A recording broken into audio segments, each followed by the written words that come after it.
இயேசு கிறிஸ்துவுக்குள் பிரியமானவர்களே, இன்றைய திருப்பலியின் கருத்துக்கள். பிரகாசமேறி பூரண குணமடையவும் ஆண்டவருக்கு நன்றியாகவும் இறையாசி வேண்டி ஆல்பர்ட் ரஃபேல் ஆண்வேலை பாட்சிக்காகவும், செல்வநாயகி ஜான் ஆண்வேலை பாட்சிக்காகவும், லில்லி ஆண்வேலை பாட்சிக்காகவும், மேரி எலிசபெத் ஆண்வேலை பாட்சிக்காகவும், கொரோனாவினால் பாதிக்கப்பட்டவர்கள் விரைவில் குணமடைய இறையர்கள் வேண்டியும், பங்கு மக்கள் அனைவருடைய கருத்துக்கள் நிறைவேறவும் இறையாசி வேண்டியும் ஒப்புக்கொடுக்கப்படுகிறது. இக்கருத்துக்களுக்காகவும் நமது தேவைகளுக்காகவும் திருப்பலியில் நாம் இணைந்து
பொதுக்காலம் 13ஆம் ஞாயிற்றுக்கிழமை திருவழிபாட்டிற்கு உங்களை அன்போடு அழைக்கின்றோம். சேலம் குழந்தை இயேசுவியர் ஆலயத்திலிருந்து இந்த திருப்பலியானது ஒளிபரப்பப்படுகின்றது. எனவே உங்களை தெய்வீக திருப்பலிக்கு அன்போடு அழைக்கின்றோம். உங்களுக்காக ஜெபிக்கின்றோம். உங்களிடங்களிலே இல்லங்களிலே நீங்கள் இருப்பீர்கள். ஆலயத்தில் வர முடியாத சூழ்நிலை இருப்பினும் ஆண்டவர் உங்கள் இல்லங்களிலே இருக்கின்றார். எனவே அனைவரும் ஒன்றுபடுவோம். முதலிலே இறை பிரசன்னத்தை உணர்வோம். இறைவனுக்கு நன்றி சொல்வோம். மன துயர் வழிபாட்டில் பங்கெடுப்போம். வார்த்தை வழியாக நாம் ஆண்டவரை சந்தித்து உள்வாங்குவோம். விருந்தின் வழியாக நம் உள்ளம் அழைக்கின்ற ஆண்டவருக்கு இடம் தருவோம். நன்றியோடு சாட்சியாக வாழ்வோம். இதெல்லாம் இந்த திருப்பலி வேளையிலே நடைபெறுகின்றது. எனவே இது தெய்வீக நேரம், அருளின் நேரம், ஆண்டவர் நம்மை சந்திக்கின்ற நேரம். அவர் சந்திக்க வந்து விட்டார். அவரை சந்திக்க நாம் தயாராக வேண்டும். எனவே நம்முடைய உடல் பொருள் ஆவி அனைத்தையும் ஒருமுகப்படுத்தி ஆண்டவருக்கு அர்ப்பணித்து ஆவியானவரை அழைத்து, ஆண்டவரே ஆவியானவரே ஆட்கொள்ளும் வழி நடத்தும், எனக்கு ஞானத்தை தாரும், பக்தியை தூண்டும், என் உள்ளிருந்து பேசும், என் செவிகளையும் மனதையும் ஆண்டவருடைய வார்த்தைக்கு திறந்துவிடும் என்று சொல்லி அழைத்து நாம் இறை அனுபவம் பெறுவோம். இறை பிரசன்னம் அசைவாடி கொண்டிருக்கின்றது. எனவே இறை பிரசன்னத்தை உணர்வோம். ஆலயத்தில் இருக்கின்ற உங்களுடைய இல்லங்களிலே இருக்கின்றது, உங்களுடைய உறவுகளில் இருக்கின்றது. எனவே அதை உணர்ந்து கொள்வோம். மற்ற எல்லா வேலைகளையும் ஒவ்வொரு நீங்கள் ஒதுக்கிவிட்டு இந்த 1 மணி நேரத்தை ஆண்டவருக்காக, ஆன்மாவுக்காக, அருளுக்காக ஒப்பு கொடுத்து செவியுங்கள்.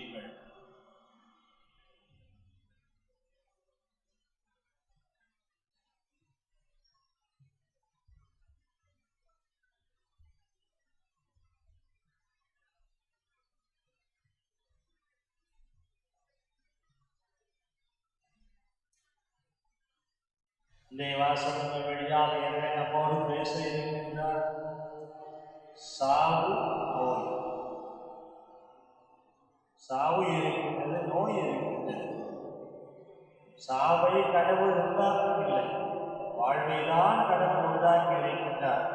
ஆனால் சாவும் நோவும் ஆபத்தின் விளைவாக மண்ணிலே மனிதனுக்கு வந்துவிட்டு அவனை அல்லல்படுத்துகின்றது, சங்கடப்படுத்துகின்றது, காயப்படுத்துகின்றது, சாவை வரவழைக்கின்றது. எனவே ஆண்டவர் இயேசு எப்படி அந்த சாவையின் நோயை மேற்கொள்கின்றார், அதுதான் இன்றைய நாளிலே வாசகங்களாக தரப்பட்டிருக்கின்றது. நோயோடு இருக்கின்றார் பெண்ணானவர் 12 ஆண்டுகள் தீராத வியாதி, இரத்த போக்கினே வந்த வியாதி, எல்லா இடங்களுக்கும் சென்று எல்லாவற்றையும் செலவழித்த பின்பு இறுதியாக ஆண்டவர் இயேசுவை கேள்விப்படுகின்றார். அவர் நினைக்கின்றார், நான் ஆண்டவரிடம் போவேன், ஆடையை தொடுவேன், நலத்தை பெற்றுக்கொள்வேன், நன்றியோடு வாழ்வேன். அவர்கள் வீட்டிலே செய்த ஹோம்ஒர்க் அதுதான். ஹோம்ஒர்க் செய்கின்றார்.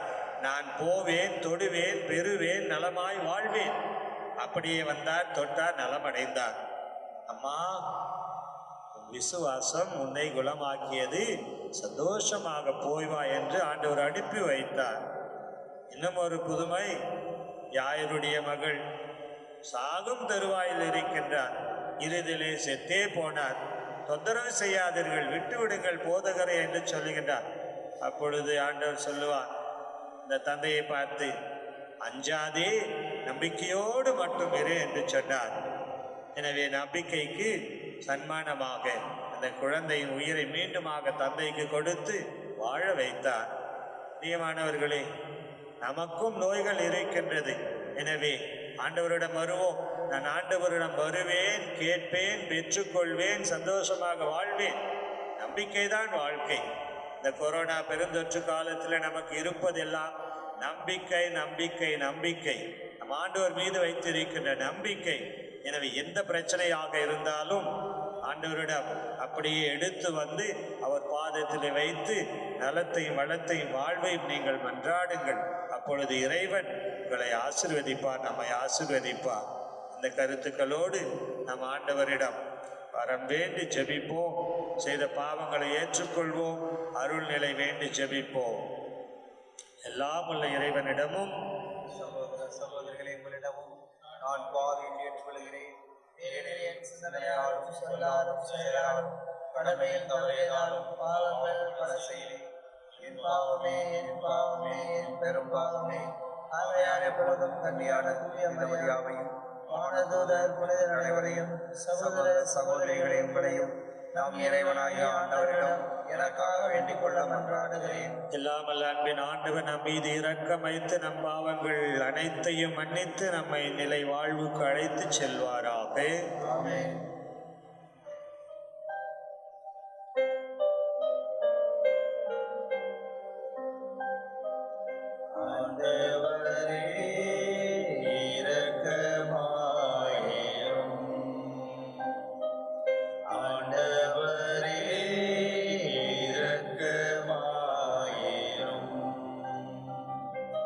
கிறிஸ்துவே இரக்கமாயிரும்.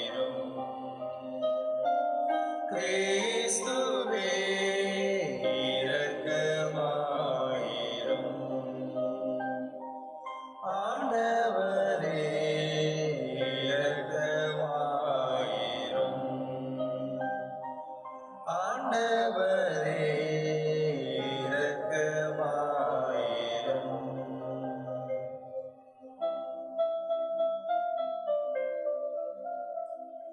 உன்னதங்களிலே கடவுளுக்கு மாட்சி உண்டாகுக. உலகினிலே நல்மனதோர்க்கு அமைதியும் உண்டாகுக. புகழ்கின்றோம் யாம் உம்மையே, வாழ்த்துகின்றோம் இறைவனே. உமக்கு ஆராதனை புரிந்து உம்மை மாட்சிப்படுத்துகின்றோம் யாம்.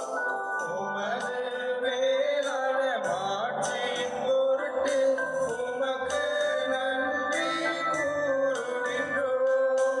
ஆண்டவராகிய இறைவனே, இணையில்லாத விண்ணரசே, ஆற்றல் அனைத்தும் கொண்டு இலங்கும் வல்ல தந்தை இறைவனே, ஒரே மகனாக உதித்த ஆண்டவர் இயேசு கிறிஸ்து இறைவனே, ஆண்டவராகிய இறைவனே, இறைவனின் திரு செம்மையே, தந்தை நின்று என்றென்றும் ஆழ உதித்த இறைவன் மகனே, உலகின் பாவம் போக்குபவரே, நீரம் மீது இறங்குவே. உலகின் பாவம் போக்குபவரே, எம் மன்றாட்டை ஏற்றருள்வே. தண்ணீர் வலப்பக்கம் வீற்றிருப்பவரே, நீரம் மீது இறங்குவே. ஏனெனில் இயேசு கிறிஸ்துவே, நீர் ஒருவரே தூயவர், நீர் ஒருவரே ஆண்டவர், நீர் ஒருவரே உன்னதர். தூய ஆவியாரோடு தந்தை இறைவனின் மாட்சியில் இருப்பவர் நீரே.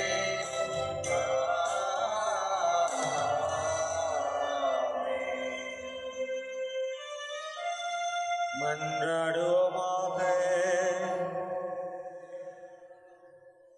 எல்லாம் வல்ல இறைவா, உமது அருளாலும் பிள்ளைகளாக தேர்ந்தெடுக்க பெற்ற நாங்கள் ஒளியின் மக்களாக இருக்க விரும்பினீரே. அதனால் நாங்கள் தவறு என்னும் இருளில் சிக்கிக் கொள்ளாமல் உண்மையின் பேரொளியில் என்றும் சிறந்து விளங்க அருள் புரியும். உமோடு தூயாவியானவரின் ஒன்றிப்பில் இறைவனாய் என்றென்றும் வாழ்ந்து ஆட்சி புரியும் எங்கள் ஆண்டவரும் உம் திருமகனுமாகிய இயேசு கிறிஸ்து வழியாக உம்மை மன்றாடுகின்றோம்.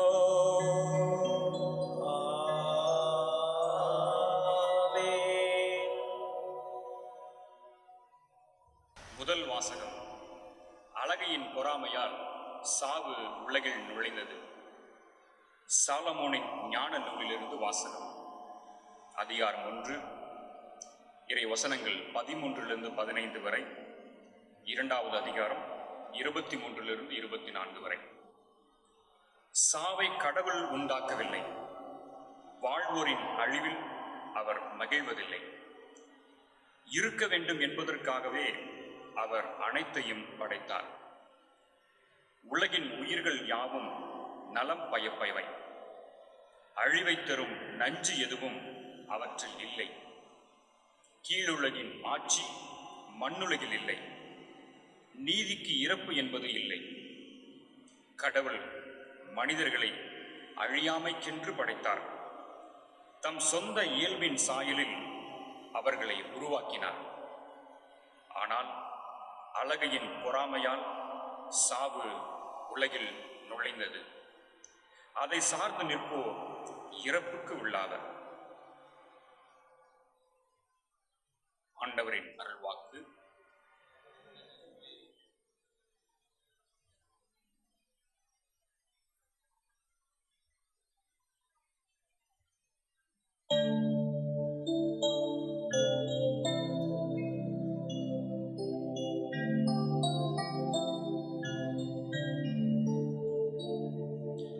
ஆண்டவரே உம்மை ஏத்தி புகழ்வேன், ஏனெனில் என்னை கை தூக்கி விட்டீர்.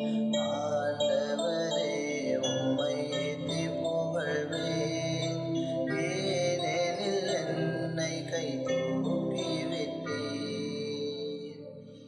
ஆண்டவரே உம்மை ஏத்தி புகழ்வேன், ஏனெனில் நீர் என்னை கை தூக்கி வைத்தீர். என்னை கண்டு என் பகைவர் மகிழ நீர் விடவில்லை. ஆண்டவரே நீர் என்னை பாதாளத்திலிருந்து ஏறி வர செய்தீர். சாவு குழியில் இறங்கிய எனது உயிரை காத்தீர். ஆண்டவரே உம்மை ஏத்தி புகழ்வேன், ஏனெனில் என்னை கை தூக்கி விட்டீர். இறை அன்பரே ஆண்டவரை புகழ்ந்து பாடுங்கள், தூயவராம் அவரை நினைந்து நன்றி கூறுங்கள். ஆண்டவரது சினம் ஒரு நொடி பொழுதுதான் இருக்கும், அவரது கருணையோ வாழ்நாள் முழுவதும் நீடிக்கும். ஆண்டவரே உம்மை ஏத்தி புகழ்வேன், ஏனெனில் என்னை கை தூக்கி விட்டீர். ஆண்டவரே எனக்கு செவி சாயும், என் மீது இறங்கும். ஆண்டவரே எனக்கு துணையாயிருந்தருளும். நீர் என் புலம்பலை களிநடனமாக மாற்றிவிட்டீர். என் கடவுளாகிய ஆண்டவரே உமக்கு என்றென்றும் நன்றி செலுத்துவேன். ஆண்டவரே உம்மை ஏத்தி புகழ்வேன், ஏனெனில் என்னை கை தூக்கி விட்டீர். ஆண்டவரே உம்மை ஏத்தி புகழ்வேன், ஏனெனில் என்னை கை தூக்கி விட்டீர்.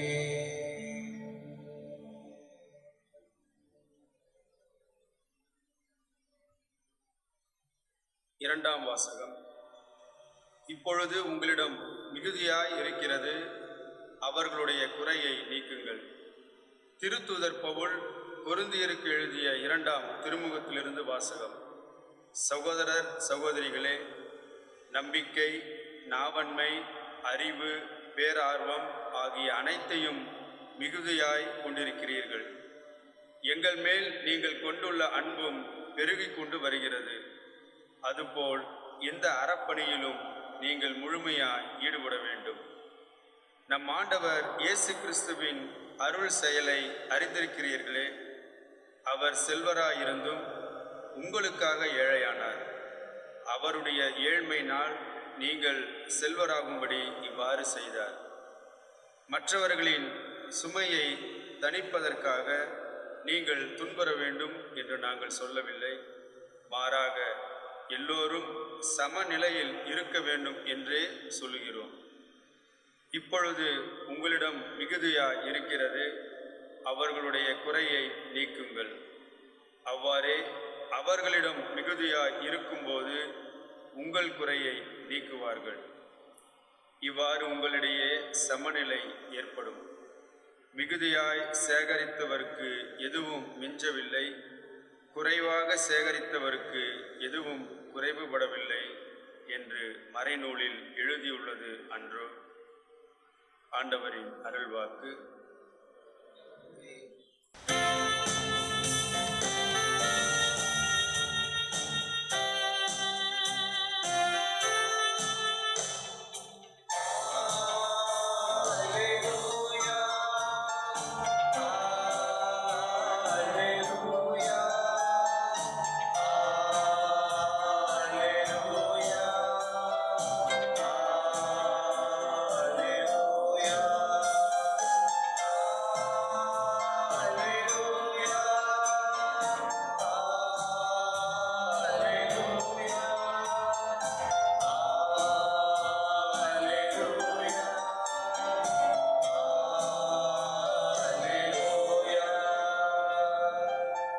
மீட்பராகிய கிறிஸ்து இயேசு சாவை அழித்து அழியா வாழ்வை நற்செய்தின் வழியாக ஒளிர செய்தார். அல்லேலூயா.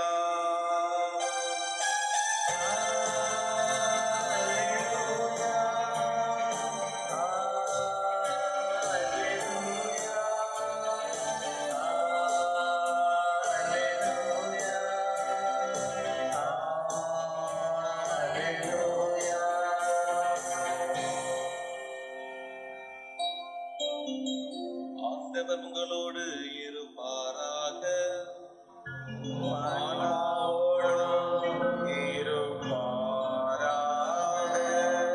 மாற்கு எழுதிய தூய நற்செய்தியிலிருந்து வாசகம்.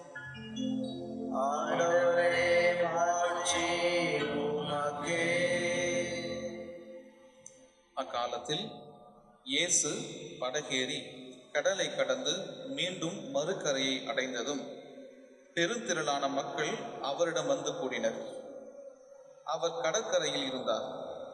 தொழுகை கூட தலைவர்களுள் ஒருவரான யாயீர் என்பவர் வந்து அவரை கண்டு அவரது காலில் விழுந்து, என் மகள் சாகும் தருவாயில் இருக்கிறாள், நீர் வந்து அவள் மீது உம் கையை வையும், அப்போது அவள் நலம் பெற்று பிழைத்துக் கொள்வார் என்று அவரை வருந்தி வேண்டினார்.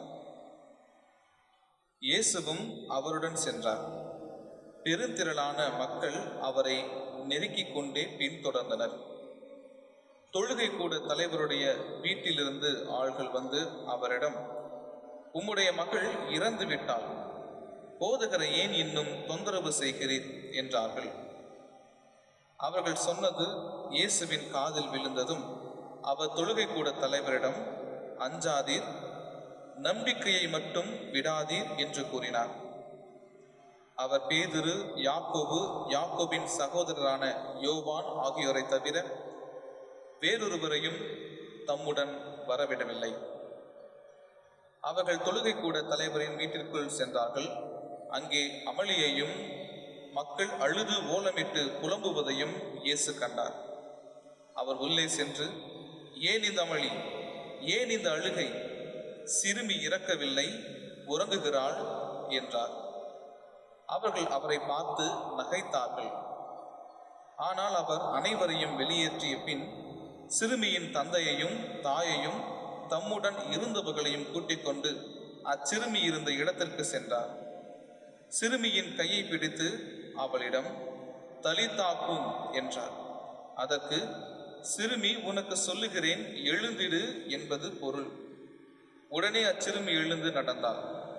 அவள் 12 வயது ஆனவள். மக்கள் பெரிதும் மலைத்து போய் மெய் மறந்து நின்றார்கள்.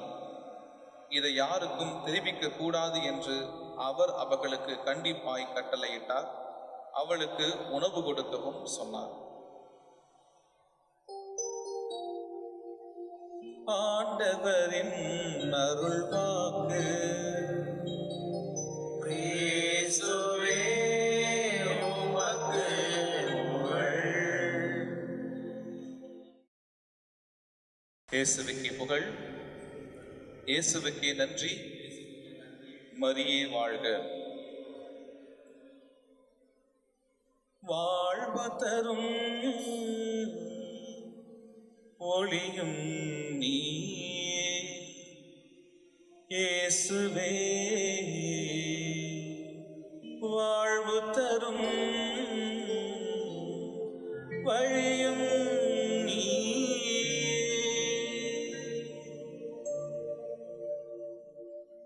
இயேசு கிறிஸ்துவில் மிகவும் பிரியமானவர்களே, இன்றைய ஞாயிறு வழிபாட்டு வாசகங்கள் அனைத்தும் நிறைவான மகிழ்ச்சியான வாழ்வை நாம் வாழ்வதற்கு ஒரு உன்னத அழைப்பை நமக்கு கொடுப்பதை நாம் பார்க்க முடிகிறது.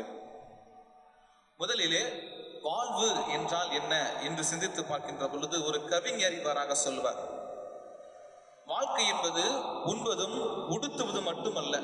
வாழ்க்கை என்பது உண்பதும் உடுத்துவது மட்டுமல்ல, அதற்கு பெயர் எக்ஸிஸ்டன்ஸ், இருத்தல் என்று பெயர். நம்ம சும்மா இருந்தா அதுல ஒன்றும் பிரயோஜனம் கிடையாது. நாம் எப்படி இருக்க போகிறோம் என்பதுதான் வாழ்வினுடைய அந்த தன்மை அடங்கி இருக்கிறது.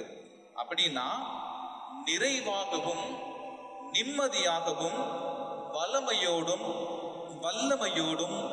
மாண்போடும் மகிழ்வோடும் அன்போடும் அரவணைப்போடும் நீதியோடும் நேர்மையோடும் நாம் இருப்பதே வாழ்வதே வாழ்வு. இத்தகைய நிறைவான வாழ்விற்குத்தான் கடவுள் நம்மை அழைத்திருக்கிறார், படைத்திருக்கிறார். வாழ்வு எங்கிருந்து வருகிறது அப்படின்னு சிந்தித்து பார்க்கின்ற பொழுது கண்டிப்பா நமக்கு எல்லாம் தெரியும், வாழ்வு கடவுளிடமிருந்து வருகிறது. கடவுளே அனைத்தையும் படைத்தார், நம்மையும் படைத்தார், அவரது சாயலில் நம்மை உண்டாக்கினார். எனவே நாம் அவரால் படைக்கப்பட்டோம், அவரால் உண்டாக்கப்பட்டோம், அவரது சாயலை தாங்கி இருக்கிறோம். இந்த உலகம் முழுவதையும் அவர்தான் படைத்தார், உண்டாக்கினார், நம்மை பாதுகாத்து கொண்டிருக்கிறார், பராமரித்துக் கொண்டிருக்கிறார். எனவே வாழ்வுக்கு ஊற்றானவர் கடவுள். அப்படின்னா அந்த சாவு துன்பம் அதெல்லாம் எங்கிருந்து வருது? அது அழகையிடமிருந்து வருகிறது. இதை தான் இன்றைய முதல் வாசகத்துல பார்க்கிறோம். சாவை கடவுள் உண்டாக்கவில்லை, நாம் அனைவரும் வாழும் பொருட்டு, அழியாமல் வாழும் பொருட்டு தான் கடவுள் நம்மை படைத்திருக்கிறார் என்பதை இன்றைய முதல் வாசகம் சாலமோன் நூலிலிருந்து நாம் வாசிக்க கேட்டோம். அன்புக்குரியவர்களே, வாழ்வுக்கும் சாவுக்கும் பற்றிய தெளிவுரையை முதல் வாசகம் நமக்கு தெளிவாக விளக்கியது. நாம் பாவத்தின் விளைவிலே, பாவத்தின் அந்த சூழ்ச்சியிலே இருக்கின்ற பொழுது நாம் மரணத்திற்குள்ளாக செல்லுவோம். எனவே இந்த பாவமும் சாவும் அழகையினுடைய அந்த கட்டுப்பாட்டில் இருக்கிறது என்பதை நாம் புரிந்து கொள்ள முடியும். எனவே நமது பாவம் நம்மை அழகையின் தந்திரத்தில் சிக்க வைக்கும். நமது பாவம் அழகையின் தந்திரத்தில் சிக்க வைக்கும். அந்த அழகையின் தந்திரத்தால் சோதனையில் நாம் சிக்கினோம் என்றால் நாம் அந்த நிறைவாழ்வை, மகிழ்ச்சியான வாழ்வை இழந்து விடுவோம், தவறவிட்டு விடுவோம். நம் ஆண்டவர் இயேசு கிறிஸ்து நாம் அனைவரையும் நிறைவாழ்விற்காக அழைத்துக் கொண்டே இருக்கிறார். குறிப்பாக இந்த யோவான் நற்செய்தியில பார்க்கின்ற பொழுது ஆண்டவர் நாம் அனைவரும் வாழ்வு பெற வேண்டும் என்பதை குறித்து பல்வேறு இடங்களில் சொல்லிக்கொண்டே வருவார். குறிப்பாக யோவான் நற்செய்தி 5வது அதிகாரம் இறைவார்த்தை 26 நாம் பார்ப்போம். வாழ்விற்கு ஊற்றானவர் கடவுள் என்பதை சொல்வார். அதே போல 4:14 வாழ்வு தரும் தண்ணீர் இயேசு என்று குறிப்பிடுவார். அதே போல 6:48 வாழ்வு தரும் உணவு இயேசுவே.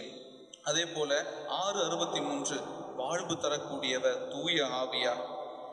யோவான் நற்செய்தி 8:12 வாழ்வுக்கு வழிகாட்டும் ஒளியை கொண்டிருங்கள் என்று சொல்லுவார். அதே போல யோவான் நற்செய்தி 6வது அதிகாரம் 68வது வார்த்தை வாழ்வு தரும் வார்த்தையை பற்றி கொள்ள வேண்டும் என்று குறிப்பிடுவார். அதே போல யோவான் நற்செய்தி 10வது அதிகாரம் 10வது இறை வார்த்தை தன் நாடுகள் வாழ்வு பெறும் பொருட்டு, அதுவும் நிறைவாக பெறும் பொருட்டுத்தான் நான் இந்த உலகிற்கு வந்தேன் என்பதை சுட்டி காட்டுவார்.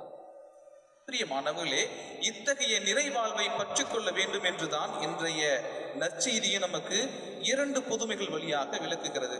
இன்று நான் படித்த அந்த நற்செய்தி பகுதி குறுகிய பகுதி.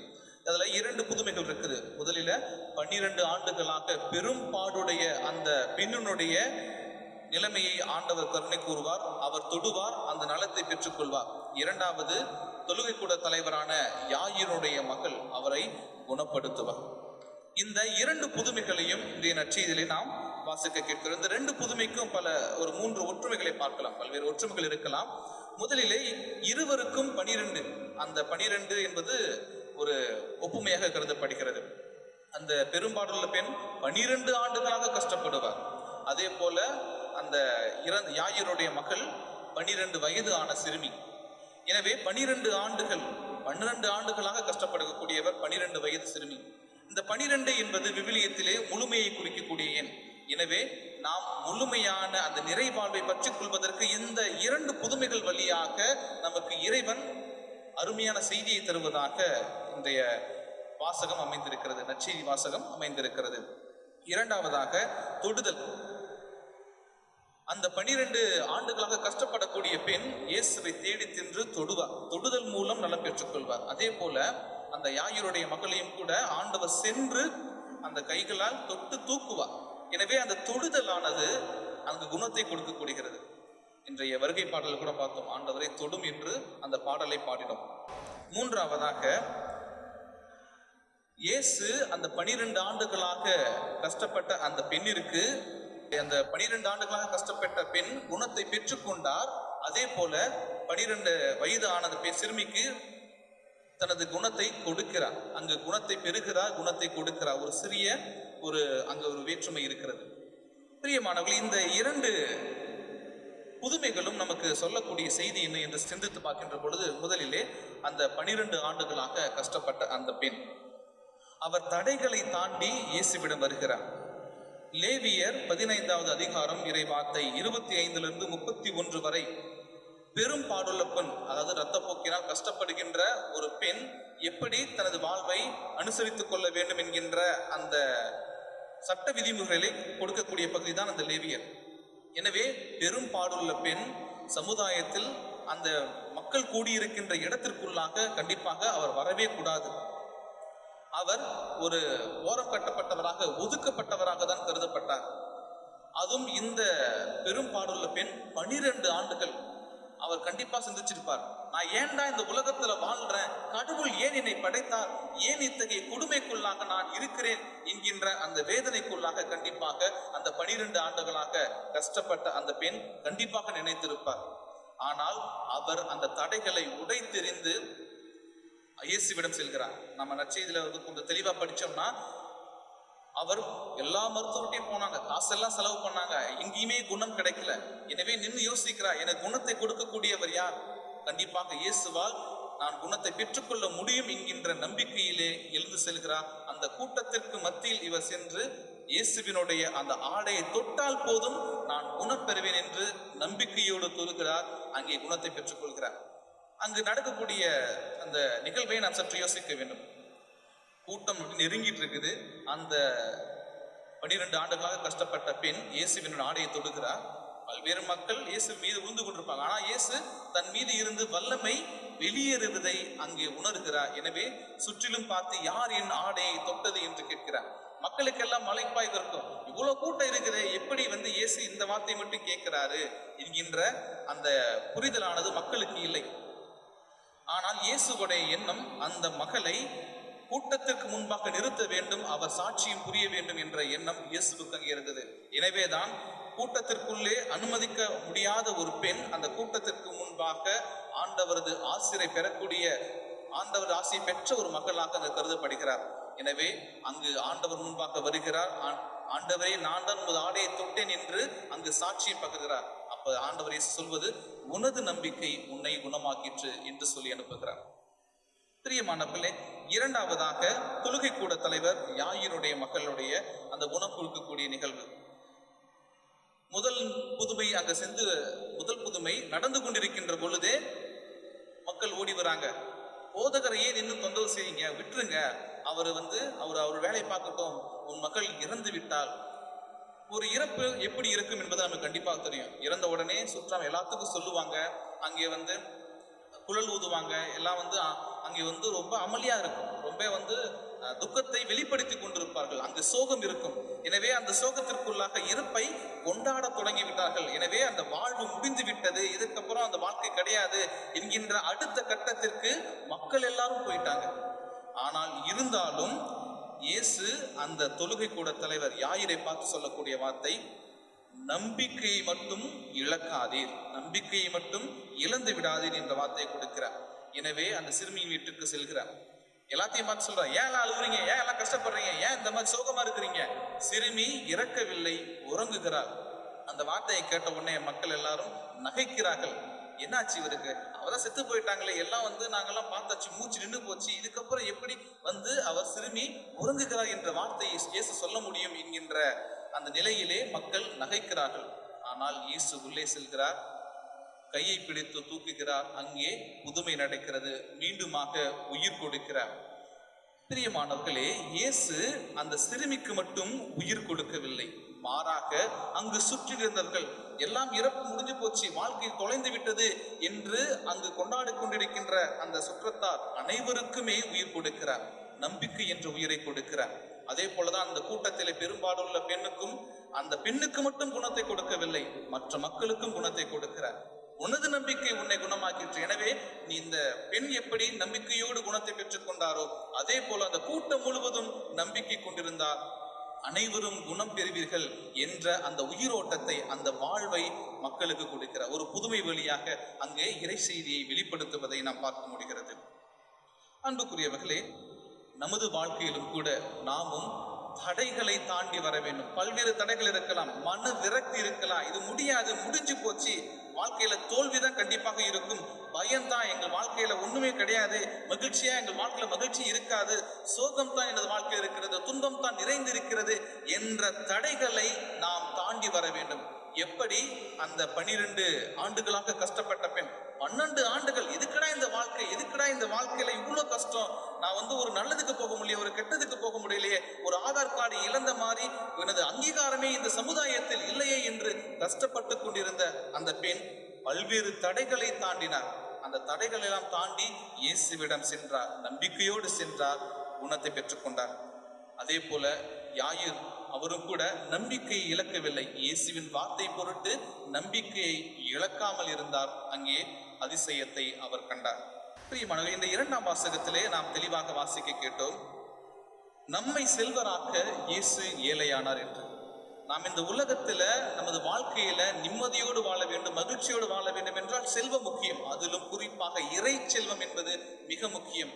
எனவே இறை செல்வத்தை, இறை ஆற்றலை நமக்கு கொடுக்க ஆண்டவர் நம்மை கரைத்துக் கொண்டிருக்கிறார். ஒவ்வொரு நாளும் நமக்கு அருளாசிரியை பொழிந்து கொண்டே இருக்கிறார். அந்த இறை செல்வத்தை பெற்றுக்கொண்டு நாம் மகிழ்ச்சியுள்ளவர்களாக, செல்வமிக்கவர்களாக இருக்க வேண்டும் என்பதுதான் இந்த 2ஆம் வாசகம் தரக்கூடிய செய்தியும் கூட. எனவே நமது வாழ்க்கையிலே, எனது வாழ்க்கை முடிந்து விட்டது, எனது வாழ்க்கையில மகிழ்ச்சி இருக்காது, எனது வாழ்க்கை ஒரு கேள்விக்குறியாக இருக்கிறது, எனது வாழ்வு நோய்க்குள்ளாக தான் இருக்கிறது, எனது வாழ்வு சாவுக்குள்ளாக தான் இருக்கிறது என்ற அந்த மன விரக்தியை, என்ற அந்த வேதனையை நாம் கலைந்துவிட்டு ஆண்டவர் மீது நம்பிக்கை கொண்டு நமது தடைகளை தாண்டுகின்ற பொழுது நமது வாழ்விலும் அற்புதம் நடக்கும் என்பதை நாம் கண்டிப்பாக நம்ப வேண்டும். எனவே நமது வாழ்க்கையிலே நமது நம்பிக்கையை உறுதிப்படுத்துவோம், இறை செல்வர்களாய் நிறை வாழ்வை வாழ்வோம். வல்ல இறைவன் நல்லருள் செய்வார்.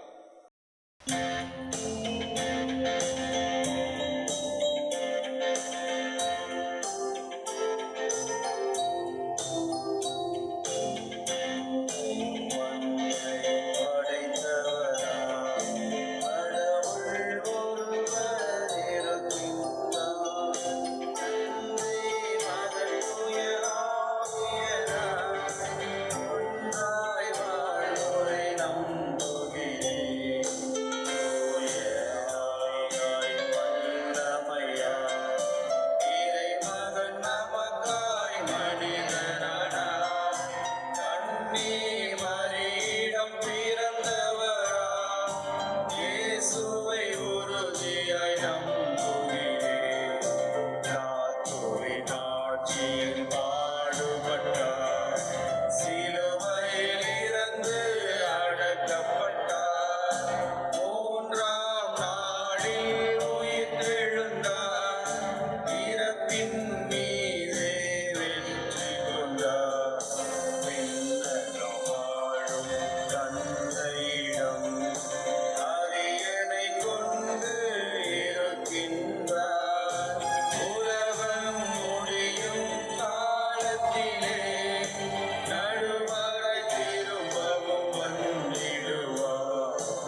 நலத்துக்கும் ஊற்றாயிருக்கின்ற தந்தையாம் கடவுளிடம் நம் வேண்டுதல்களை சமர்ப்பணம் செய்து பெற்றுக்கொண்டு நலமாய் வாழ்வோம். அன்பின் இறைவா, உலகியல் கொள்கை, தனி மனித சுதந்திரம் போன்ற கொள்கைகளாலும் பயம், சோர்வு மற்றும் விரக்தியினாலும் தங்களை தனிமைப்படுத்திக் கொள்ளும் எம் சகோதர சகோதரிகளின் உடனிருப்பை தங்கள் வாழ்வில் கண்டு கொள்ளும் வரமருள இறைவா உம்மை மன்றாடுகிறோம். ஆண்டவரே, எங்கள் மன்றாட்டை கேட்டருளும். இறைவா, உடன்படிக்கை மற்றும் வாக்குறுதியில் காணக்கூடிய அடையாளமாக இவ்வுலகில் வலம் வரும் திருச்சபை தன்னுடைய உறுதிப்பாட்டால் நலிந்தோரின் நலன்களை காக்க உழைக்க வரமருள இறைவா உம்மை மன்றாடுகிறோம். ஆண்டவரே, எங்கள் மன்றாட்டை கேட்டருளும். அன்பின் இறைவா, எம் சகோதரர் சகோதரிகள் பங்கு மக்கள் தங்களுடைய துன்பங்களால் எழுப்பும் பெருமூச்சை கண்டறிந்து அவர்களுக்கு துணை நின்று அவர்களின் நல்வாழ்வுக்காக உழைக்கும் தாராள உள்ளத்தை வரமருள இறைவா உம்மை மன்றாடுகிறோம். ஆண்டவரே, எங்கள் மன்றாட்டை கேட்டருளும். அன்பின் இறைவா, பயம், கலக்கம், தயக்கம் போன்றவற்றால் அன்றாடம் அமிழ்ந்து போகும் எம் சகோதர சகோதரிகளுக்கு நாங்கள் நம்பிக்கையின் சொற்களை தந்து தேற்றும் வரமருள இறைவா உம்மை மன்றாடுகிறோம். ஆண்டவரே, எங்கள் மன்றாட்டை கேட்டருளும். தலை சிறந்த மருத்துவராம் இறைவா, கொரோனா தொற்றினால் பாதிக்கப்பட்டு வலுவிழந்தவர்களுக்காக மன்றாடுகிறோம். அவர்களையும் மற்றும் வீடுகளிலும் மருத்துவமனைகளிலும் பலவிதமான நோய்களினால் பாதிக்கப்பட்டு படுத்த படுக்கையாய் இருப்பவர்களை நினைவு கூறுகிறோம். அவர்களை நீர் தொட்டு நலம்படுத்தும்படியாகவும் மற்றும் ஊரடங்கு காலத்தில் தங்களின் வாழ்வாதாரத்தையும் வருமானத்தையும் இழந்து தவிக்கும் குடும்பங்களை நீரே அவர்களை வழிநடத்தி ஆறுதல் தந்து உமது கரத்தால் தேற்றி அருள இறைவா உம்மை மன்றாடுகிறோம். ஆண்டவரே, எங்கள் மன்றாட்டை கேட்டருளும். நம் சொந்த தேவைகளுக்காக சற்று நேரம் மௌனமாய் ஜெபிப்போம். அன்பு தந்தை இறைவா, உம் பிள்ளைகள் நாங்கள் குரல் எழுப்பி ஜெபித்த இந்த மன்றாட்டுக்களையும் எங்கள் உள்ளத்திலே தேங்கியிருக்கின்ற அத்தனை மன்றாட்டுக்களையும் நீரே சந்தித்து கொடுத்து ஆசீர்வதித்து வழி நடத்தி அருளும். எங்கள் அன்பின் ஆண்டவர் இயேசு கிறிஸ்து வழியாய் உம்மை மன்றாடுகின்றோம். ஆமென்.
அருள்மிக்கவர்களே, நாம் அனைவரும் இணைந்து ஒப்பு கொடுக்கின்ற இந்த பலியும் நம் வாழ்வும் தந்தையாம் இறைவனுக்கு ஏற்றதாய் மாறிடச் செவியுங்கள். ஆண்டவர் தமது பெயரை புகழ்ச்சிக்காகவும் ஆட்சிக்காகவும் நமது நன்மைகளுக்காகவும் புனித திரு அவை அனைத்து நலனுக்காகவும் உமது கையிலிருந்து இப்பலியை ஏற்றுக்கொள்வாராக. இறைவா, நீரே அருள் கூர்ந்து ஏற்பாடு செய்யும் உம்மறை நிகழ்வுகள் எங்களுக்கு நற்பயன் அளிக்க உம்மை வேண்டுகின்றோ. அதனால் எங்கள் பணியின் புனித காணிக்கைகள் உமக்கு ஏற்றவையாயிருப்பனவாக. எங்கள் ஆண்டவர் கிறிஸ்து வழியாய் உம்மை மன்றாடுகின்றோம்.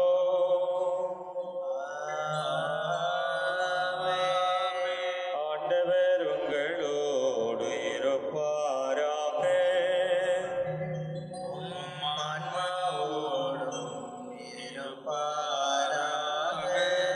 இதயங்களை மேலே எழுப்புங்கள்.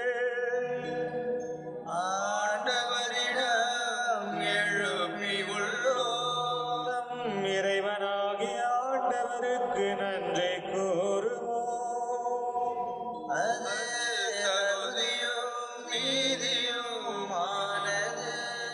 ஆண்டவரே, தூயவரான தந்தையே, என்றும் உள்ள எல்லாம் வல்ல இறைவா, எங்கள் ஆண்டவராகிய கிறிஸ்து வழியாக என்னாலும் எவ்விடத்திலும் நாங்கள் உமக்கு நன்றி செலுத்துவது மெய்யாகவே தகுதியும் நீதியும் ஆகும். எங்கள் கடமையும் மீட்புக்குரிய செயலுமாகும். ஏனெனில் கிறிஸ்து பிறந்து முன்னைய பாவ நிலையிலிருந்து மனிதரை புதுப்பித்தார், பாடுபட்டு எங்கள் பாவங்களை அழித்தார், இறந்தோரிடமிருந்து உயிர்த்தெழுந்து நிலை வாழ்வுக்கு வழிவகுத்தார். தந்தையே, அவர் உம்மிடம் நேரி வந்து விண்ணகத்தின் கதவுகளை திறந்து வைத்தார். ஆகவே வானதுதர் அணிகளோடும் புனிதரின் பெருந்தர்களோடும் நாங்களும் சேர்ந்து உமக்கு புகழ்ச்சி பண்ணி செய்து அக்களிப்புடன் பாடுவதாவது.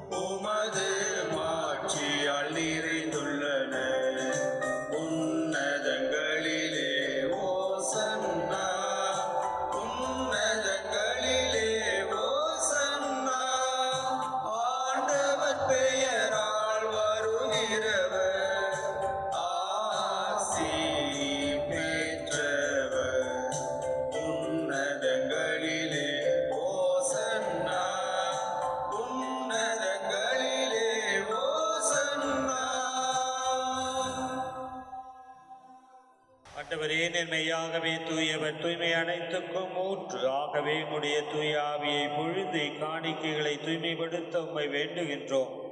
இவ்வாறு எங்கள் ஆண்டவர் இயேசு கிறிஸ்துவின் உடலும் இரத்தமுமாக எங்களுக்கு இவை மாறுவனவாக. அவர் பாடுபட உளம் கனிந்து தம்மை கையளித்த போது அப்பத்தை எடுத்து நன்றி செலுத்தி அதை பிற்று தம் சீடர்களுக்கு அளித்து கூறியதாவது: அனைவரும் இதிலிருந்து பெற்று உண்ணுங்கள், ஏனெனில் இது உங்களுக்காக கையளிக்கப்படும் என் உடல்.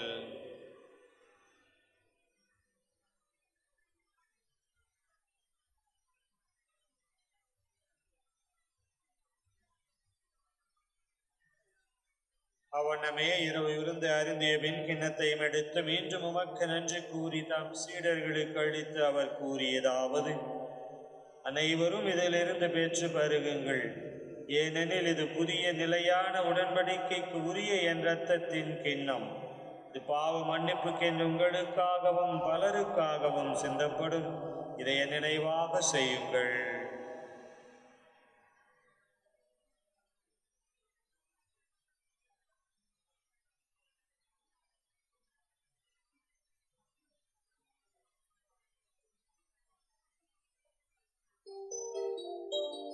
நம்பிக்கையின் மறைபொருள். ஆண்டவரே, நீர் வருமளவும் உமது இறப்பினை அறிக்கையிடுகின்றோம், உமது உயிர்ப்பினையும் எடுத்துரைக்கின்றோம். ஆகவே ஆண்டவரே, நாங்கள் கிறிஸ்துவின் இறப்பினையும் உயிர்ப்பு நினைவு கூர்ந்து வாழ்வு தரும் அப்பத்தை மீட்பளிக்கும் கிண்ணத்தை எமக்கு ஒப்பு கொடுக்கின்றோம். உம் திருமுன் நின்று மக்கு ஊழியம் புரிய தகுந்தவர்கள் என எங்களை ஏற்றுக்கொண்டீர். எனவே உமக்கு நன்றி செலுத்துகின்றோம். மேலும் கிறிஸ்துவின் உடலிலும் இரத்தத்திலும் பங்கு கொள்ளும் எங்களை தூய ஆவியார் ஒன்று சேர்க்க வேண்டும் என உம்மை தாழ்மையுடன் மன்றாடுகின்றோம். ஆண்டவரே, உலகெங்கும் பரவி இருக்கும் உமது திரு அவையை நினைவு கூர்ந்தருளும். எங்கள் திருத்தந்தை பிரான்சிஸ், எங்கள் மறை மாவட்டத்தினுடைய திருத்தூதரக நிர்வாகி ஆயர் லாரன்ஸ் பயஸ், எல்லா திருநிலையினர் ஆகிய அனைவரோடும் உமது திரு அவை அன்பில் நிறைவு பெற செய்தருளும். பல்வேறு கருத்துக்களுக்காக திருப்பலியை ஒப்புக் கொடுக்கின்ற அனைவரின் கருத்துக்களையும் நிறைவாக ஆசிர்வதியும். குறிப்பாக பிரகாஷ் மேரி அவர்கள் பூரண குணமடையவும், மேலும் நன்றி ரீதியிலாகவும், போனிபாஸ் அவருடைய தாயார் சகாய மேரி அவர்கள் இந்த கொரோனா வியாதியிலிருந்து பூர்ணம் சுகமடையவும், மேலும் கொரோனா நோயால் பாதிக்கப்பட்ட அனைத்து மக்களையும் இறைவன் தாமி அருக்கரம் தாங்கி அவர்களை காப்பாற்ற வேண்டும் என்றும், மேலும் பீட்டர் அவர்கள் தங்கள் நோயிலிருந்து விரைவாக குணமடையவும், நல்வாழ்வில் அவர் ஆரோக்கியத்தோடு வாழ வேண்டும் என்பதற்காகவும், மேலுமாக எல்சா பிலிக்ஸ் அவர்கள் திருமண வாழ்க்கை நல்ல விதமாக அமையவும், எல்சா அவர்களுக்கு விரைவிலே விசா கிடைத்து வெளிநாடு செல்வதற்கு இறைவன் அருள் கூற வேண்டும் என்றும், மேலும் நமது பங்கு மக்கள் ஒவ்வொருடைய தனிப்பட்ட கருத்துக்களுக்காகவும் அவர்கள் எண்ணம், இயக்கம், எதிர்பார்ப்பு அனைத்தும் இறைவன் நிறைவேற்ற வேண்டும் என்றும் இந்த திருப்பலியிலே அவர்கள் கருத்துக்களை ஒப்புக் கொடுப்போம். மேலும் உயிர்த்திலும் எதிர்நோக்குடன் தொழில் கொள்ளும் எங்கள் சகோதரர் சகோதரிகளையும் இறந்தோர் அனைவரையும், குறிப்பாக இன்றைய திருப்பலி நினைவு கூறப்படுகிற ஆல்பர்ட் கபேல், Selvanayagi John, Lily, Mary Elizabeth ஆகிய ஆன்மாக்களை இரக்கத்தோடு நினைவு கூர்ந்தருளும். அவர்களை உமது திருமுக ஒளியினுள் ஏற்றலும். எங்கள் அனைவர் மீதும் இரக்கமாயிரும். கடவுளின் கன்னித்தாயான புனித மரியா, அவருடைய கணவரான புனித யோசேப்பு, புனித திருத்தூதர்கள், இவ்வுலகில் உமக்கு உகந்தவராய் இருந்தோர் ஆகிய புனிதர் அனைவருடனும் நாங்கள் நிலை வாழ்வில் பங்கு கொள்ளும் தகுதி பெற்று திருமகன் இயேசு கிறிஸ்து வழியாக உம்மை புகழ்ந்தேத்து மரமருள உம்மை மன்றாடுகிறோம். இவர் வழியாக, இவரோடு, இவரில் எல்லாம் வல்ல இறைவனாகிய தந்தையே, தூய ஆவியாரின் ஒன்றைப்பில் எல்லா புகழும் ஆட்சியும் என்றென்றும் உமக்கு உரியதே.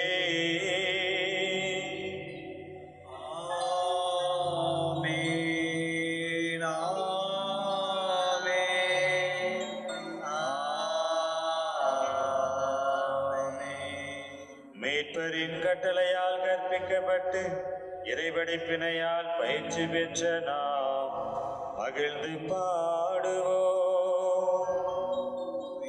உலகில் இருக்கிற எங்கள் தந்தையே, உமது பெயர் தூயதென போற்றப் பெறுக. உமது ஆட்சி வருக. உமது திருவுளம் விண்ணுலகில் நிறைவேறுவது போல மண்ணுலகிலும் நிறைவேறுக.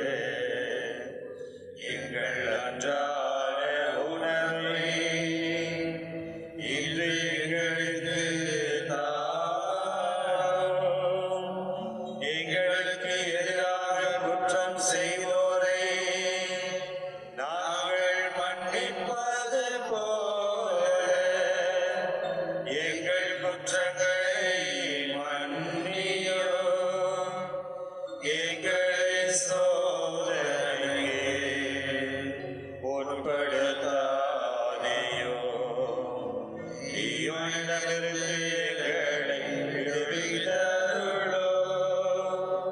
ஆண்டவரே, தீமை அனைத்திலிருந்தும் எங்களை விடுவித்து எங்கள் வாழ்நாளில் அமைதியை கனிவுடன் அருள உம்மை மன்றாடுகின்றோம். உமது இரக்கத்தின் உதவியால் நாங்கள் பாவத்தில் இருந்து எப்போதும் விடுதலை பெற்று யாதொரு கலக்கமும் இன்றி நலமாயிருப்போமாக. நாங்கள் எதிர்நோக்கி இருக்கும் பேரின்பத்துக்காகவும் மீட்பராம் இயேசு கிறிஸ்துவின் வருகைக்காகவும் காத்திருக்கின்றோம். அரசும் வல்லமையும் மாட்சியும் என்றென்றும் உமதே. ஆண்டவராகிய இயேசு கிறிஸ்துவே, அமைதி உங்களுக்கு விட்டு செல்கின்றேன், என் அமைதியை உங்களுக்கு அளிக்கின்றேன் என்று திரு தூதர்களுக்கு மொழிந்தீரே. எங்கள் பாவங்களை எல்லாம் பாராமல் உமது திரு அவை நம்பிக்கையை கண்ணோக்கி உமது திருவுளத்துக்கு ஏற்ப அதற்கு அமைதியும் ஒற்றுமை அளித்தருள்வீராக. என்றென்றும் வாழ்ந்து ஆட்சி செய்கின்றவர் நீரே. ஆண்டவருடைய அமைதி உங்களோடு என்றும் இருப்பதாக.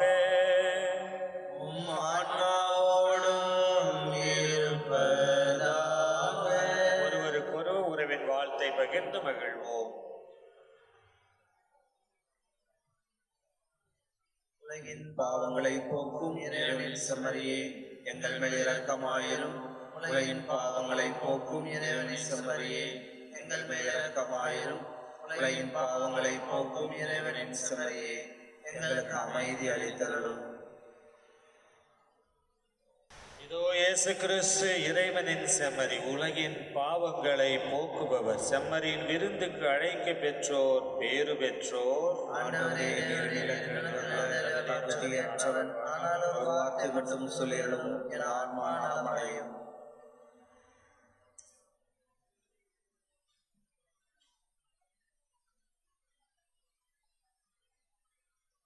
இயேசு கிறிஸ்துவில் பிரியமானவர்களே, ஆசையின் நன்மையை பெற்றுக்கொள்ள நீங்கள் தயாராகுங்கள். இருக்கின்ற இடங்களிலேயே கரங்களை கூப்பியோ கரங்களை விரித்தியோ நீங்கள் அழையுங்கள்.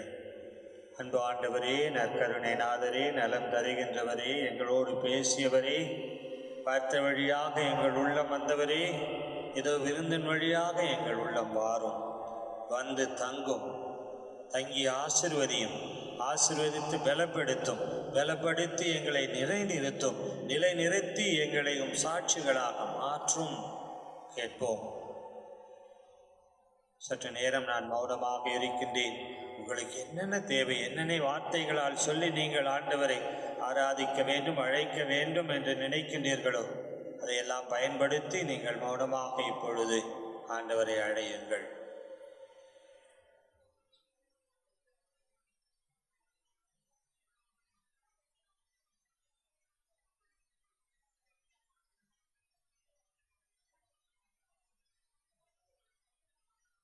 இயேசுவே, என்னை குணமாக்கும் இயேசுவே, உன்னை நம்பி நான் வந்தேன், குணமாக்கும் இயேசுவே. இயேசுவே, என்னை குணமாக்கும் இயேசுவே, உன்னை நம்பி நான் வந்தேன், குணமாக்கும் இயேசுவே. இயேசுவே, என்னை குணமாக்கும் இயேசுவே, உன்னை நம்பி நான் வந்தேன், குணமாக்கும் இயேசுவே. ஆமாண்டவரே, குணம் வேண்டும், குணம் வேண்டும். நோய்கள் நீங்க வேண்டும், நாங்கள் நலமோடு வாழ வேண்டும். ஆண்டவரே, நீர்தான் மருத்துவர், நீர்தான் வாழ்வு, நீர்தான் நிறைவு, நீர்தான் எல்லாமே. எல்லாமே கொடுப்பதற்காக, நிறைவாழ்வை கொடுப்பதற்காக தானே இந்த மண்ணுக்கு வந்தீர். சாத்தானின் பொறாமையினாலே சாவு இந்த மண்ணுக்கு வந்தது. ஆனால் சாவு எப்பொழுதும் மனிதனை மேற்கொள்ள முடியாது என்பதற்காக நீர் மண்ணுக்கு வந்து சாவை சாகடித்து நீர் வாழ்வை தந்திருக்கின்றீர். ஆண்டவரே, ஏதோ எங்கள் சாவு எல்லாம் உம்மில் சாகப்படைக்கப்பட்டு உமது வாழ்வில் எமது வாழ்வும் மீண்டுமாக உயிர் பெற்று வந்திருக்கின்றது. ஆண்டவரே, நாங்கள் வாழ்வின் பிள்ளைகள், சாவின் பிள்ளைகள் அல்ல, மாறாக உம்முடைய பிள்ளைகள், வாழ்வின் கொடைகள். எனவே ஆண்டவரே, எங்களுக்கு வேண்டும், எங்கள் உள்ளத்திற்கு வாரும், எங்கள் உடலுக்குள் வாரும். இதோ கொரோனா என்ற பெருந்தொற்றினாலே அவதிப்படுகின்ற இந்த அகில உலகத்தையும் ஆண்டவரே நீர் நலமாக்க வேண்டும். அதனை இந்த 16 மாதங்களாக ஆண்டவரே சாவு சாவு சாவு சாவு என்று சொல்லி எத்தனை மக்கள் செத்து கொண்டிருக்கின்றார்கள். நீ சாவை படைக்கவில்லை, ஆனால் சாவு நிகழ்ந்து கொண்டே இருக்கின்றது. ஆண்டவரே, நாங்கள் பார்க்கின்றோம், உணர்கின்றோம், அனுபவிக்கின்றோம். ஆண்டவரே, இதோ இந்த நிலை மாற வேண்டும். இந்த நிலை நீர் மட்டும்தான் மாற்ற முடியும். 12 ஆண்டுகளாக அந்த பெண்ணானவள் கஷ்டப்பட்டு கலங்கி எல்லாவற்றையும் இழந்து கடைசி கதி என்று சொல்லி உம்மை அவர்கள் தொற்றார்கள். நீர் வாழ்வின் கனி, வாழ்வின் மரத்திலிருந்து அந்த தாய் பெற்றுக்கொண்டது அல்லது பறித்து கொண்டது நலம். உடனே உம்மிடமிருந்து வல்லமை வெளியேறி அந்த நிமிடமே அந்த உதிரப்போக்கு நின்றது. அவர் உணர்ந்தார், இயேசுவும் உணர்ந்தார், அந்த பெண்ணும் உணர்ந்தார். இயேசு வல்லமை வெளியேறதை உணர்ந்தார், அந்த பெண் நோய் வெளியேறதை உணர்ந்தார். எனவே உமது வல்லமை இறங்குகின்ற பொழுது வாழ்வு மலர்கின்றது, நலம் பிறக்கின்றது. ஆண்டவரே, நீர் அந்த பெண்ணை தொட்டீர், உடனே வாழ்வு மலர்ந்தது, உயிர் மீண்டுமாக அந்த உடலுக்குள் புகுந்து அவர் எழுந்தார், வாழ்ந்தார். எனவே ஆண்டவரே, யாரெல்லாம் உம்மை நம்பிக்கையோடு தொட்டார்களோ, நீர் யாரெல்லாம் தொட்டீரோ அவர்களுக்கு அங்கே புதுமைகள் நடந்தது. அதை நம்புகிறோம். இந்த நாளிலே நாம் நம்புகின்றோம், நாங்கள் தொடுகின்றோம். ஆண்டவரே, நற்கருணை நாதரே, வல்ல ஆண்டவரே, உம்மை நாங்கள் தொடுகின்றோம். எங்கள் கரங்களினால் அல்ல, எங்கள் மனதினால், உணர்வினால், நம்பிக்கையினால் உங்களை நாங்கள் தொடுகின்றோம். ஆண்டவரே, ஆசீர்வதியும். ஆண்டவரே, எங்களுக்கு நலத்தை தாரும், வாழ்வை தாரும், நம்பிக்கையை தாரும். இந்த நிலை மாறவில்லையே என்று சொல்லி சங்கடப்படுகின்ற அத்தனை பேரையும் ஆண்டவரே, அவர்கள் சார்பாக நான் கேட்கின்றேன். இதோ இந்த இடத்தில் இருந்து உம்முடைய பிரதிநிதியாக, உம்முடைய தாசனாக ஆண்டவரே நான் கேட்கின்றேன். எங்கள் பங்கு மக்கள் அனைவரையும் ஆசீர்வதியும். குழந்தை இயேசு பேராலயத்தில் இருக்கின்ற அத்தனை மக்களையும், அத்தனை அருட்சகோதரர், அத்தனை நிறுவனங்களையும், இந்த சேலம் மாவட்டத்தில் இருக்கின்ற எல்லா மக்களையும் ஆசீர்வதிக்க நான் கேட்கின்றேன். இந்த தமிழகத்தில் இருக்கின்ற, இந்த இந்தியாவில் இருக்கின்ற, இந்த உலகில் இருக்கின்ற அத்தனை பேருக்காகவும் நான் மண்டியிட்டு ஆண்டவரே மன்றாடி நான் பாதம் பணிந்து கேட்கின்றேன், இச்சை கேட்கின்றேன், நலத்தை கேட்கின்றேன். ஏசு ஆண்டவரே, நற்கருணை நாதரே, விரும்புகிறேன் குணமாக என்று சொல்லி நீர் நலத்தையும் வாழ்வையும் தந்தவரே, அதே தா, எங்களுக்கு தா, இந்த நாளிலே தா, இப்பொழுதே தா, உடனடியாக தந்து நீர் எங்களுக்கு நம்பிக்கையை தாரும். நம்பிக்கை இல்லாத மக்களுக்கு நம்பிக்கையை தாரும். பொருளாதார சிக்கல்களிலே இருக்கின்றவர்களுக்கு நீர் தாமே ஒரு நம்பிக்கையை தந்து இது மாறும், இது தீரும், நலமாய் நாங்கள் வாழ்வோம், வெற்றியாக நாங்கள் நடை பயணத்தில் இருப்போம் என்று சொல்லி நம்பிக்கையெல்லாம் தந்து வழி நடத்தும். அம்மா தாயே, மாதாவே, ஆரோக்கிய தாயே, பரிந்து பேசுகின்ற தாயே, நீர்தாமே பரிந்து பேசும் சூசை தந்தையே, மௌனமாயிருந்து இறை சித்தத்தை நிறைவேற்றி எங்களுக்காக பரிந்து பேசுகின்ற அகில உலகத்தின் பாதுகாவலரே, தூதர்களே, புனிதர்களே, மன்றாடுங்கள், எங்களுக்காக மன்றாடுங்கள். இந்த உலகம் மாற வேண்டும், நலத்தை பெற்றுக்கொள்ள வேண்டும். ஆசீர்வதியும் ஆண்டவரே, நன்றியோடு துதிக்கின்றோம் ஆண்டவரை, பெற்றுக்கொள்கின்றோம் ஆண்டவரே. இந்த சாவோ, இந்த நோயோ, நொடிகளோ எதுவுமே எங்களை உம்மிடமிருந்து பிரிக்க முடியாது. நாங்கள் வெற்றியாக வாழ்வோம். இது மாறும் இடது கடந்து போகும். நாளைங்கள் திறக்கப்படும், வழிபாடுகள் நடக்கும். இறை பிரசன்னத்தையும் மக்களுடைய பிரசன்னத்தையும் நாங்கள் வெகு சீக்கிரமாக காண இருக்கின்றோம். இயல்பு நிலை எங்களுக்கு திரும்ப இருக்கின்றது. ஆண்டவரே, நன்றி கூறுகின்றோம். அமைதியோடு, சாந்தத்தோடு, பொறுமையோடு எல்லாவற்றையும் நாங்கள் ஏற்றுக்கொண்டு மனத்திறமையோடு வாழ்க்கை நடத்த தொடர்ந்து எங்களை வழி நடத்தும். நல்ல தந்தையை ஆசீர்வதியும், ஆசீர்வதியும். நன்றி ஆண்டவரே, நன்றி இயேசுவே. நன்றியோடு மன்றாடுவோமாக. ஆண்டவரே, நாங்கள் ஒப்பு கொடுத்து உணவாக உட்கொண்ட இப்புனித பலிப்பொருள் எங்களுக்கு வாழ்வளிக்க உம்மை வேண்டுகின்றோம். இவ்வாறு நாங்கள் முடிவில்லா அன்பினால் உம்முடன் ஒன்றிணைக்கப்பட்டு என்றும் நிலைத்திருக்கும் கனிதர அருள்வீராக. எங்கள் ஆண்டவர் கிறிஸ்து வழியாய் உம்மை மன்றாடுகின்றோம்.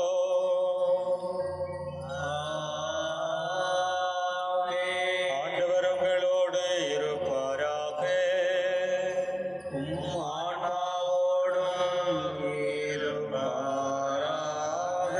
எல்லாம் வல்ல அன்பின் இறைவன் தந்தை, மகன், தூய ஆவியார் உங்களை நிறைவாய் ஆசீர்வதிப்பாராக.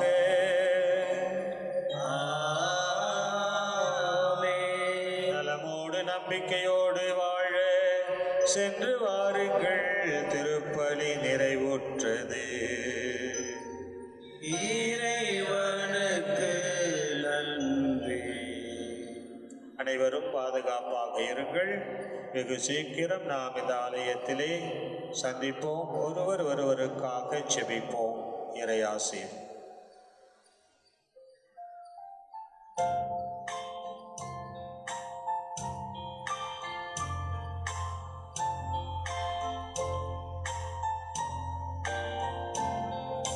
மாதாவே